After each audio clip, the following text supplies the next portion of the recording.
Mas há um Deus nos céus que revela os segredos. Ele revelou o que vai acontecer no fim dos dias.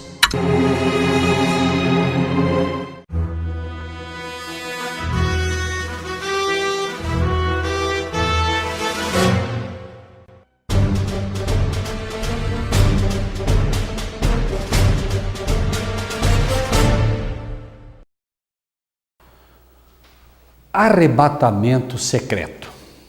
Esse é outro tema polêmico. Você deve ter observado que a gente tem trazido aqui exatamente esses temas polêmicos, porque entendemos que se há um engano, ele precisa ser desmistificado. E você tem a oportunidade de poder, através desses estudos, questionar aquilo que você tem aprendido ao longo dos anos.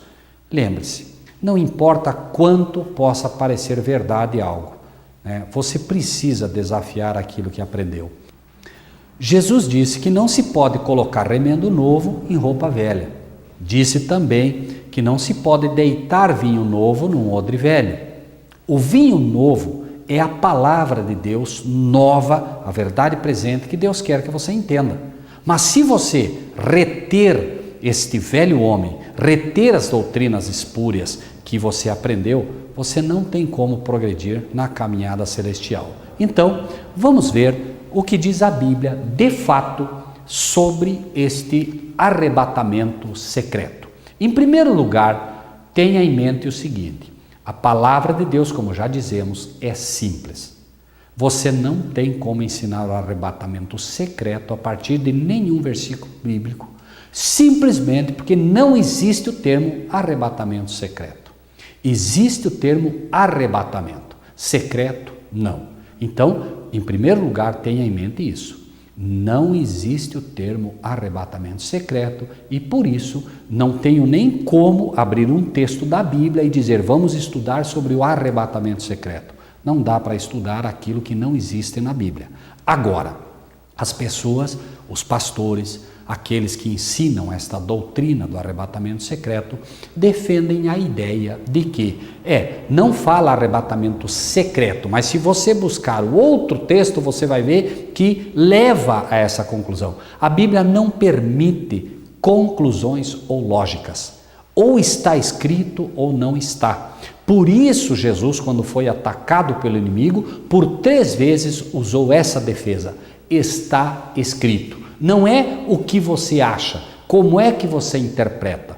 Quando indagado, inclusive, pelos fariseus, ele diz, como lês? Não é, embora algumas versões digam como interpreta, o correto não é como interpretas, é como lês. Aceite como você lê. É assim que a Bíblia chega até nós. Um dos textos certamente mais controversos nessa questão é o que está registrado em 1 Tessalonicenses. Vamos lê-lo. A partir do versículo 13. Não quero, porém, irmãos, que sejam ignorantes acerca dos que já dormem. Olhe como o apóstolo Paulo abre isso. Falando a você, minha irmã, falando a você, meu irmão, não quero que vocês sejam ignorantes quanto aos que dormem. Peraí, mas nós vimos ensinos que o homem morre, vai para o céu ou vai para o inferno. Como isso?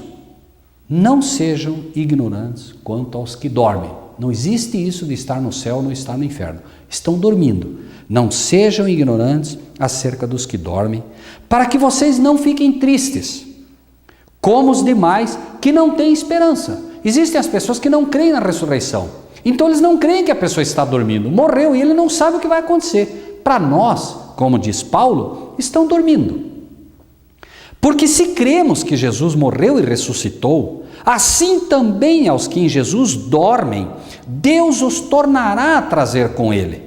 Dizemos-vos, pois, isto pela palavra do Senhor. Isto é a palavra do Senhor. Não é o que eu acho, não é o que eu penso, não é o que o pastor me disse. Que nós, notem bem isso, dizemos-vos, pois, isto pela palavra do Senhor, que nós, os que ficarmos vivos, para a vinda do Senhor. Note bem isso, meu amado irmão, minha amada irmã. Do que está tratando esse tema? Da vinda do Senhor. Ele falou dos que dormem em Cristo. Então não se preocupem, eles dormem em Cristo. Mas nós, os que ficarmos vivos para a vinda do Senhor, não precederemos os que dormem. Note que, claro, nós não vamos antes deles. Nós não vamos preceder eles. Nós não vamos antes que eles vão. Porque o mesmo Senhor descerá do céu com alarido, e com voz de arcanjo, e com a trombeta de Deus, e os que morreram em Cristo ressuscitarão primeiro. Então quem morre em Cristo ressuscita primeiro. Falamos no estudo anterior sobre aqueles que são da segunda ressurreição, né? E bem-aventurados os que participarem da primeira ressurreição. Então ele está falando isso. Os que morreram em Cristo ressuscitarão primeiro. Então primeiro Cristo está vindo, primeiro ressuscitam os que morreram com ele. E depois, versículo 17: depois nós, os que ficarmos vivos. Como é que é? Depois nós, os que ficarmos vivos, seremos arrebatados juntamente com eles. Secreto? A Bíblia diz que Cristo, quando vier, todo olho verá. E mais, diz que nós, os que ficarmos vivos, seremos arrebatados juntamente com eles. Não será uma coisa que está um avião e daqui a pouco sumiu o piloto, está um outro dirigindo, sumiu o que estava dirigindo o carro. Irmãos, como se Deus fosse provocar essa série de acidentes. 300 pessoas num avião, o piloto é arrebatado do avião e morre todo mundo. Quem seria o culpado dessas mortes? Se Deus tirou o piloto que estava lá. Irmãos, não é assim. Deus é um Deus de amor. Deus não faz as coisas precipitadamente. Está tudo escrito, claro como o sol.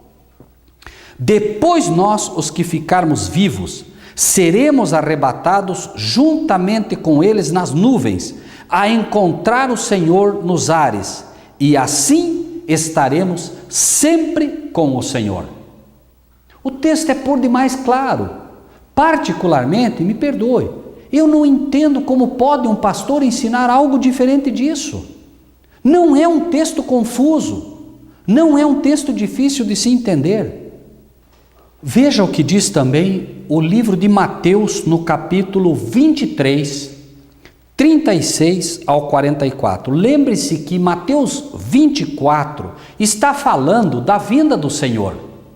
E é muito claro também o assunto. Note, diz assim: porém, daquele dia e hora ninguém sabe, nem os anjos do céu, nem o Filho, mas unicamente meu Pai. Do que está falando? Dia e hora da vinda de Cristo. Então está falando de novo da vinda de Cristo, que é outro texto que se usa para tentar se ensinar o arrebatamento secreto. Veja, como foi nos dias de Noé, assim será também a vinda do Filho do Homem. De novo, o assunto é a vinda do Filho do Homem e coloca um comparativo, como foi nos dias de Noé. Porque assim como nos dias anteriores ao dilúvio, comiam, bebiam, casavam, davam-se em casamento até o dia em que Noé entrou na arca, e não o perceberam, até que veio o dilúvio e os levou a todos, assim será também a vinda do Filho do Homem. Note, o texto por 3 vezes está falando da vinda do Filho do Homem. Não posso usar isso para dizer que haverá um arrebatamento secreto. Não, simplesmente vai haver um arrebatamento. Não, está falando da vinda de Cristo. É o que vai acontecer imediatamente na vinda dele.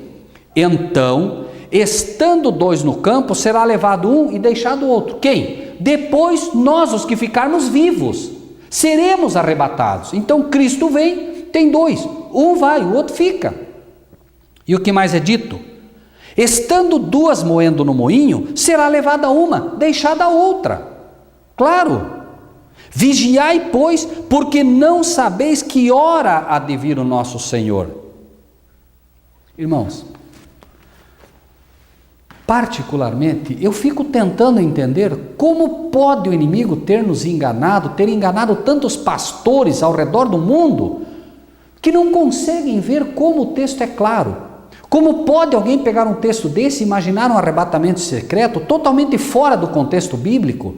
E mais, os exemplos que temos de arrebatamento são Elias e Enoque. Elias passou por toda a tribulação possível. Jezabel o perseguiu, Acabe o perseguiu, mostrando ali que a liderança, os reis perseguiriam e mostrando que a igreja perseguiria. E lembre que Jezabel ressurge na carta do Apocalipse. É dito ali: tenho poreis contra ti que toleras Jezabel, essa mulher que se diz profetiza. Veja que Jezabel ressurge para perseguir de novo o povo de Deus. A igreja não será arrebatada secretamente, ninguém será arrebatado secretamente, porque isto não é bíblico.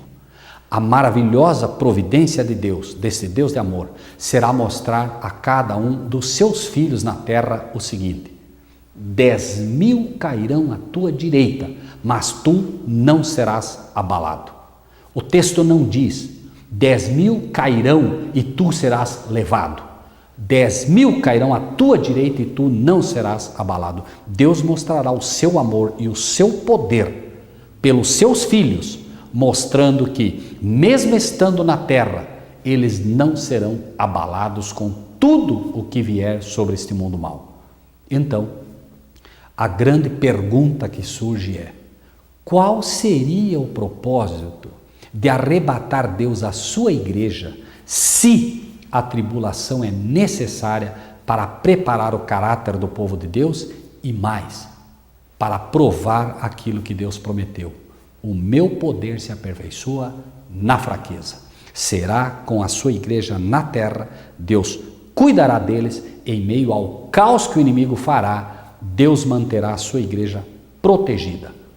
Como disse Jesus: quantas vezes quis eu, como a galinha, juntar os pintinhos debaixo das suas asas, mas não quiseram. Aqueles que quiserem serão protegidos sobre as asas de Cristo, protegidos de tudo que virá.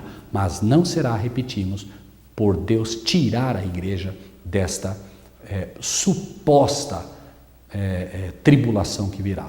O que vem, no final das contas, é a realidade. Uma perseguição terrível sobre a igreja, mas Deus escudará a sua igreja. Alguns morrerão, inclusive. Alguns serão mártires, mas outros ficarão de fato para fazer parte dos 144.000. Aqueles que estarão de fato vivos quando Cristo vier, sem ter passado pela morte. Que Deus o abençoe grandemente.